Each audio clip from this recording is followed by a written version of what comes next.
odidi oore tọ́lọ̀ ń bùn Islam ní Sheikh Adam Abalágége rahimahullahu ta'ala amin. kìí sóore mùsùlùmí nìkan o ó pọ̀ ju oore mùsùlùmí nìkan lọ oore Islam ni tọ́ba ní nínú ẹ̀san tọ́lọ̀ ń bùn bàbá Lágége pé mo fẹ́ kí ọ tọ́ba ní àwọn dà bàbá mufti ni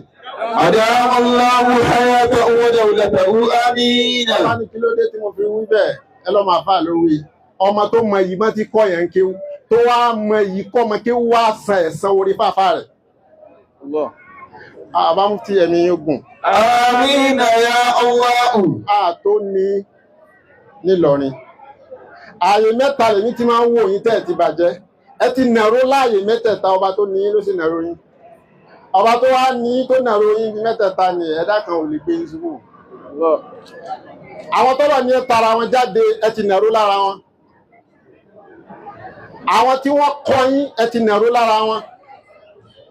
ibi tí wọ́n yẹ wá tí tètè ríṣẹ́ táyé bá ṣe ilé àfa àgbà àfa límì wà lẹ́yìn nàró mẹ́ Sheikh. ìyọ́rọ̀ bá ló ní ọkàn àti gbọ́rọ̀ kó gbọ́ kẹ́límà yìí